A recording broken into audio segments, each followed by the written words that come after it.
Mohon izin. Mohon izin.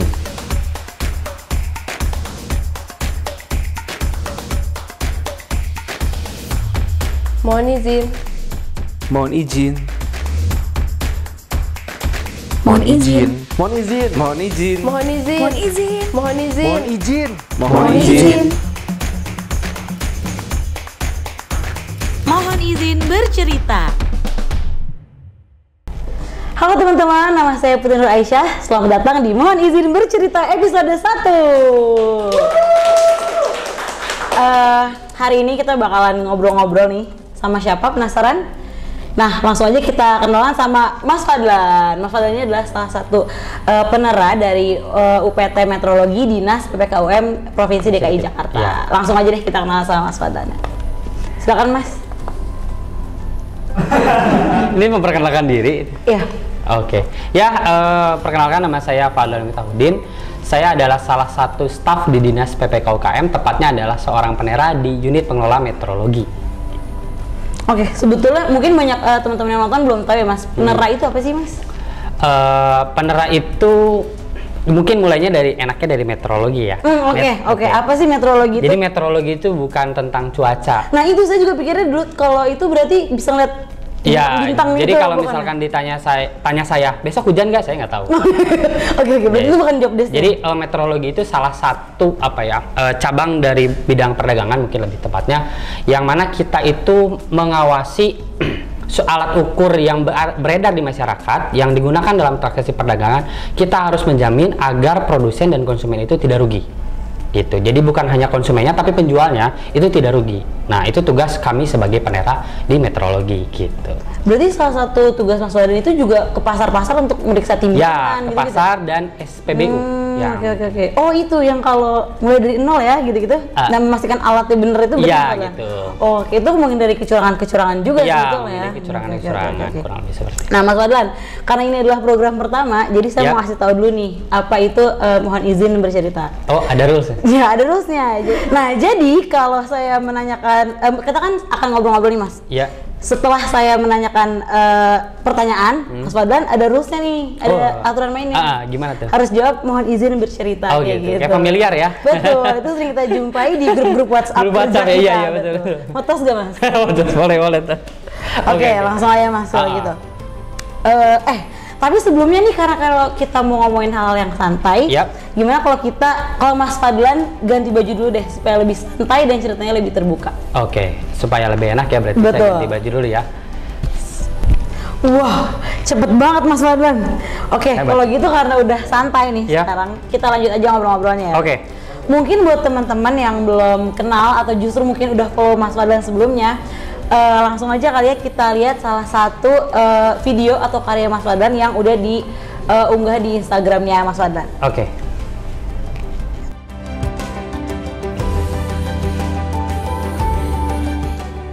Canva bisa bikin iklan otomatis? Masa sih? Ya, baru-baru ini Canva ngeluarin fitur keren loh namanya Magic Write. Tenang, ini bukan sihir. Ini adalah AI yang bisa bikin copywriting otomatis. Gimana sih cara pakainya? Langsung kita lihat. Nah, langsung buka aplikasi Canva kamu, klik yang Canva Docs. Nah, begitu kamu masuk ke desain interface, lihat di bagian bawah ini, lalu klik tanda kaca pembesar. Nah, di sini kamu bisa pilih yang Magic Write. Nah, di sini gua ngetik keterangannya kayak gini. Kita lihat hasilnya kayak gimana. Nah, hasilnya kayak gini, langsung jadi copywriting yang sesuai dengan keterangan yang gua tulis tadi. Tapi sebelum dipakai, baiknya kamu edit dulu ya. Sekian dari gua, jangan lupa di follow kalau mau dapetin tips seputar Canva lainnya. Terima kasih. Wah, ini videonya like-nya banyak banget ya Mas. Dan saya lihat ini videonya singkat, padat, jelas dan sangat membantu. Kayak gitu Mas. Saya mau tanya nih, di akun Mas Fadlan yang ini, yang Screengrapher ini udah berapa banyak sih Mas followersnya? Per hari ini kalau tidak salah itu sekitar 136.000 ya. Kalau tidak salah 136.000 ya. Kalau di Instagram yang rubrik grafis? Kalau di rubriknya lebih besar lagi, sekitar 200-an. Dan saya adalah salah satu dari 200-an ribu followers itu. Oh, masa sih? Iya betul Mas. Iya, Ini iya. cerita uniknya dulu waktu saya masih kuliah. Iya. Saya kan perlu mengerjakan tugas kuliah nih Mas. Nah itu tuh butuh desain-desain. Iya. Kebetulan saya cupu banget nih di desain. Dan ngerasa perlu untuk belajar. Akhirnya saya ikut kelasnya Mas Fadlan gitu. Wah, terima kasih banyak Mbak Putri. Iya, bener. Saya mau tanya nih Mas. Iya. saya mau izin bertanya. Oh iya, berarti saya izin bercerita. Betul. Nah, saya mau tanya nih Mas. Saya mau izin tanya. Pertama kali Mas Fadlan terbesit untuk oke deh, ayo kita jadi konten kreator itu gimana sih Mas awalnya? Awalnya karena iseng ya. Ya kenapa ya? Ya iseng aja. Mungkin udah jadi rahasia umum ya kalau tahun 2020 itu kan pandemi ya, dimana orang-orang banyak yang di rumah. Nah kebetulan ASN juga kami terdampak kan, jadi di rumah kan. Nah di situ saya merasa coba buat sesuatu apalah iseng. Pertamanya sih nggak bahas Canva, pertamanya bahas yang lain kayak iseng-iseng aja. Sempet juga upload kayak jokes bapak-bapak gitu pernah bareng teman berdua, tapi nggak works. Jadi saya ganti coba. Nah karena saya kebetulan memang hobi bikin poster, iseng-iseng aja, saya cobalah pelajari yang namanya Canva dan coba bagikan tips ini. Siapa tahu di sana masih banyak orang-orang seperti saya yang kurang familiar dengan desain tapi pengen pakai aplikasi yang gratisan, karena kan Canva gratisan. Ternyata alhamdulillah sampai sekarang lanjut gitu. Produktif banget Mas. Orang biasanya kalau pandemi nggak ada kerjaan itu ngocok dalgona. Benar, berarti belajar. Saya juga pernah itu dalgona bikin. Pernah itu. Bikin juga pernah tuh. bikin. Oke, terus kayak inspirasinya nih kan tadi Mas Fadlan bilang hobi bikin poster. Yep. Nah itu hobi itu inspirasinya awal dari mana? Kayak kesenangan itu tumbuhnya gimana sih? Kalau ditarik mundur jauh ke belakang, mungkin karena dulu tuh gak tahu ya kalau di sini familiar nggak dengan istilah kabaret. Apa tuh? Simpelnya adalah seni peran sih. Jadi dulu zaman saya SMA lalu lanjut kuliah, saya aktif di ekskul seni peran dan kesini-sininya mulai jadi ikut di sanggar lah ya, kurang lebih seperti itu. Nah di situ setiap saya mau tampil kita ala-ala bikin poster kayak box office gitu. Nah dari situ coba iseng belajar dan sampai sekarang ya alhamdulillah kayak di waktu senggang iseng aja gitu bikin video kah atau bikin poster kah gitu, iseng-iseng aja. Gitu. Nah itu langkah pertamanya Mas Fadlan kan akhirnya menentukan nih, oke deh kita ngonten soal Canva gitu. Nah itu proses untuk bikin Canva itu gimana? Apakah Mas Fadlan awalnya pakai Canva gratis juga kayak saya? Pakai juga, pakai juga Canva atau langsung bayar gitu? Pakai juga. Jadi di tahun 2020 itu saya bertemu dengan komunitas. Dulu zamannya mungkin Mbak Putri kenal dengan istilah apa ya? Carousel itu kan yang slide Instagram 10 di slide itu karena ada namanya komunitas microblogger Indonesia.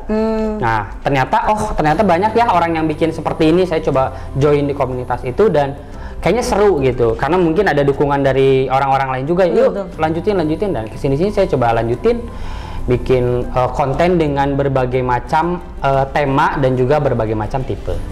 Nah itu dalam proses kreatif itu kan kita tahu ya, apalagi ngonten di sosial media, kan perlu branding yang melekat nih supaya Mas Fadlan bisa punya followers sebanyak ini. Nah itu penentuan brandingnya tuh gimana? Kayak saya mau ambil yang fun-fun aja nih atau mau ngonten yang membantu teman-teman mahasiswa dan SMA dan sebagainya atau gimana? Iya, mungkin karena sedikit banyak juga saya ada di dinas yang notabene UKM dan perdagangan gitu. Sering lihat juga misalkan teman-teman UKM kayaknya sekarang jualan online apa-apa butuh desain kan. Bener. Gitu. Saya cobalah coba kalau misalkan bikin desain promosi Ramadan kayak gimana gitu. Ternyata alhamdulillah banyak yang terbantu. Jadi habis kayak gitu saya coba buat lagi yang lain gitu. Inspirasi awalnya itu terhubung dengan pekerjaan juga gitu kan, karena ada berhubungan dengan UMKM, terus kepikiran gimana sih bantu UMKM juga gitu. Kurang lebih seperti itu. Jadi kayak terinspirasi lah, karena mungkin sehari-hari pernah beberapa kali bertemu dengan UMKM gitu, kurang lebih. Ya, karena banyak juga pelaku UMKM yang sebetulnya produknya udah bagus, tapi dia butuh branding yang lebih kuat. Nah itu gitu, mungkin produknya sebenarnya udah bagus, tapi kok dia belum bisa mengemas di online-nya dengan baik. Nah gitu, saya coba kasih tips yang sesuai dengan kemampuan saya aja gitu. Kemampuannya luar biasa nih ya Mas Fadlan ya. Nah kita kan tahu nih namanya proses bikin konten tuh kan susah ya. Maksudnya banyak, prosesnya panjang. Nah itu gimana pertama kali menentukan dari punya ide misalnya nih, kita bikin deh konten yang membantu UMKM. Sampai akhirnya konten itu bisa sampai diupload di sosmed, itu prosesnya seperti apa Mas Fadlan?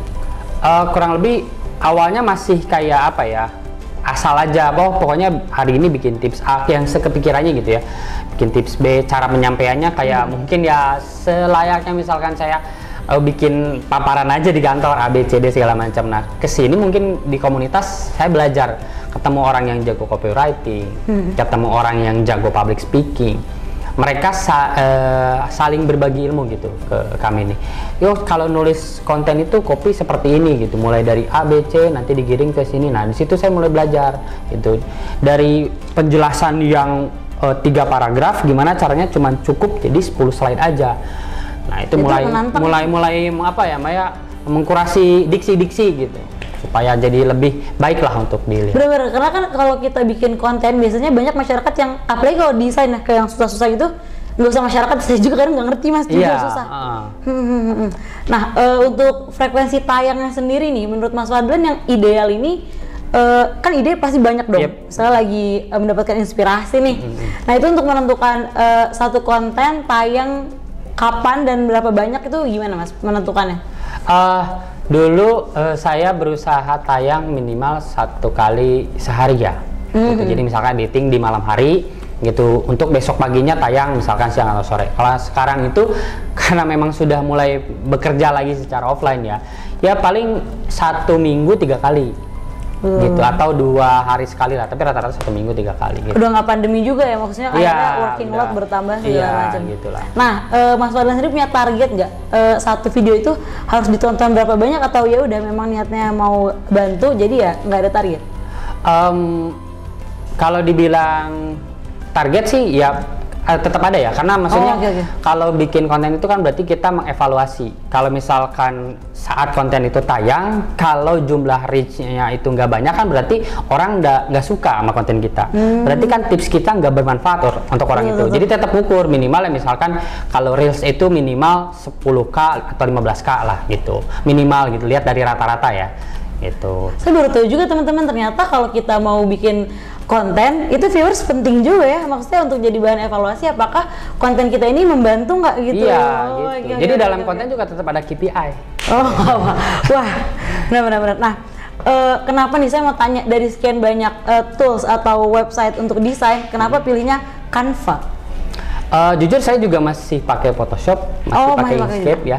Cuman karena Canva ini saya lihat memang lagi booming ya, maksudnya mahasiswa banyak yang pakai, anak SMA pakai, UMKM pakai, karena dia menyediakan opsi gratis walaupun ada yang pro ya. Nah gitu. Jadi saya coba deh membahasnya itu yang banyak dipakai oleh masyarakat. Ya. Nah ada nih, Mas Fadlan pernah dengar gak sih selentingan? Kalau desainer pakai Canva itu mah bukan desainer. Bahkan pernah ada requirement kerjaan itu desainer tapi ada syaratnya nggak boleh Canva. Itu tanggapan Mas Fadlan gimana tuh? Itu sering awal-awal 2020 awal begitu mulai banyak yang orang yang bahas Canva gitu. Banyak yang di komen, oh nggak usah sosokan ini Canva gitu ya. Apa namanya, ngaku-ngaku desainer kalau pakai Canva. Tapi uniknya di satu kesempatan saya pernah ketemu dengan orang yang kerja di agensi. Beliau jago banget bikin digital imaging pakai Photoshop. Di belakang ngomong sama saya, Kang, sebenarnya saya juga kadang pakai Canva gitu. Untuk hal-hal yang kayak ngerubah font doang gitu, ngerubah apa gitu. Juga pernah ketemu sama seorang logo desainer, dia pakai AI sama Inkscape. Sekarang dia juga pakai Canva untuk bikin desain di sosmednya, karena itu merasa cukup ya gitu. Jadi sesuai peruntukannya aja sih sebenarnya. Gitu. Tapi berarti Mas Fadlan nggak masalah ya kalau ada dengar-dengar yang sok-sokan desainer tapi pakai Canva gitu? Nggak masalah lah. Followersnya alhamdulillah udah banyak. Betul, followers yang berbicara teman-teman. Nah, gimana nih kalau menurut Mas Fadlan nih, dari awal bikin konten sampai sekarang, itu kan bukan cuma butuh energi dan ide doang ya? Nah, modalnya deh, kita ngomongin modal sekarang. Udah keluar berapa banyak nih modal yang Mas Fadlan pakai untuk investasi sebagai konten kreator? Kalau modal, saya kebetulan kalau tools itu nggak banyak ya. Tools hanya sekedar bikin reels kayak tadi itu modal HP aja gitu, kamera HP, terus paling ya ada lampu sekedarnya aja. Kebanyakan investasi saya itu adalah di e-course. Saya banyak join e-course untuk cara bikin konten, gimana caranya pelajari algoritma, gimana caranya bikin copywriting, gimana caranya bikin video. Saya banyak investasi justru di situ, di e-course gitu. Lebih ke investasi ilmu justru ya? Iya, kalau terus kayaknya ya dengan segini ya alhamdulillah cukup gitu. Nah, kan Mas Fadlan followersnya udah banyak banget nih. Pasti ada dong beberapa brand yang ngelirik Mas Fadlan dan ngajak endorse? Udah berapa banyak Mas sejauh ini? Dari mulai pertama kali konten? Kalau misalkan brand produk ya yang dipakai itu sejauh ini alhamdulillah pernah dapat tawaran dari brand pakaian muslim, tapi juga kebanyakan itu jadi kerjasama dengan brand itu untuk pelatihan internal mereka. Misal salah satu brand furniture lah pernah mengadakan untuk gimana sih caranya supaya reseller mereka seperti belajar Canva, juga pernah dengan salah satu coworking space gitu juga sama, rata-rata itunya lebih ke endorsementnya tuh lebih ke sharing value gitu. Untuk produk sih baru satu kemarin aja yang pakaian muslim. Nah, akan udah ngomongin endorse, berarti udah ngomongin red card ya Mas Fadlan ya. Boleh spill dong dikit red cardnya berapa sih? Kalau kita mau ajak Mas Fadlan kerja sama, nah itu berapa? Dari berapa sampai berapa? Ini kalau ngomongin nominal. Waduh. Sensitif ya. Takut tiba-tiba ada yang telepon. Kenal saya nggak Mas Fadlan? Iya gitu. Ya dibilang itu masih jauh lah dibandingkan followers ya selebgram yang udah besar. Kayak saya masih jauh di bawah deh, karena nggak terlalu inilah, kebanyakan kan dari mahasiswa. Jadi kita juga berusaha membantu lah ke mahasiswa gitu. Demi masa depan anak muda gitu. Saya jadi malu nanya gitu, kepo. Nah, terakhir ini untuk kekepoan saya, dari hasil endorse itu udah bisa beli apa aja sih Mas? Aduh. Ini pertanyaan sebenarnya nyambung ya? Iya, sebenarnya pertanyaan nyambung ya? Betul. Masih ngepoin hasil endorse itu? Terakhir sih sempet peralatan konten sih dari situ semua, kayak HP gitu, terus lampu-lampu apa segala macem itu dari situ sih. Oh berarti kalau bisa beli HP lumayan dong, red card nggak kecil-kecil juga. Iya, itu kan dari berapa banyak lah gitu. Oh itu berarti nabung juga ya, sama kayak saya. Gitu. Oke. Nah tadi kan Mas Fadlan sempat cerita juga ya kalau pekerjaan Mas Fadlan itu sebagai penerak. Nah itu kan salah satu bisa dibilang agak kontradiktif ya. Penerak kan lebih ke serius gitu, butuh pendidikan tinggi segala macam. Ini tuh bisa dapat minat sama potensi kayak oke deh kita terjun ke dunia kreatif gitu. Kok bisa gitu Mas? Maksudnya kayak membagi waktu atau membagi tenaga dan pikirannya itu gimana? Kebetulan memang dari dulu saya dari zaman kuliahnya memang sudah terbagi waktu ya dalam tanda kutip. Jadi di kampus misalkan belajarnya fisika, tapi di luar saya seni peran gitu. Dan saya lihat mungkin sekarang kayaknya ada sedikit beririsan ya, agak sedikit beririsan, karena sebenarnya kalau kita bikin konten itu kan gimana caranya kita memecahkan masalahnya audiens yang kita jawab dengan tips gitu. Kayak gitu kan. Kalau teknik juga kayak gitu, ada problem, gimana sih caranya kita supaya si problem ini selesai tapi dengan bidangnya kayak fisika, biologi, kimia dan lain-lain gitu. Berarti sebetulnya akarnya sama gitu. Iya, kurang lebihnya sama sih sebenarnya. Oke. Nah, jawab jujur nih. Mas Fadlan sekarang ada segmen jawab jujur. Waduh, Mas Fadlan saya deg-degan ya. Saya juga sebetulnya. Lebih enjoy kerja sebagai ASN atau sebagai content creator sih? Ini harus dijawab ya? Harus kan untuk memenuhi keingintahuan teman-teman semua. Sebenarnya dua-duanya enak ya, gitu. Ini nggak muluk ya, maksudnya dua-duanya enak karena dua-duanya secara secara langsung dan nggak langsung itu sebenarnya kan melayani masyarakat dalam tanda kutip ya. Saya di konten juga kebetulan kan kontennya itu memberikan tips ya gitu. Di pekerjaan juga sama gitu. Jadi kurang lebih ya hampir mirip sih sebenarnya gitu. Jadi kalau mesti dijawab ya sama-sama enak. Gitu. Sekarang kita berandai-andai deh Mas. Kalau misalnya seandainya ada yang nawarin Mas Fadlan nih, saya kasih modal untuk bikin digital startup, tapi harus tinggalin di ASN, gimana tuh? Kalau misalkan modal kan berarti berwirausaha ya gitu. Nah itu kita juga harus ngeliat dulu nih kira-kira seperti apa gitu proyeksinya ke depan. Apakah nanti ini bakalan lanjut terus atau enggak gitu kan. Kalau di posisi sekarang kan ASN ini sudah udah settle ya gitu.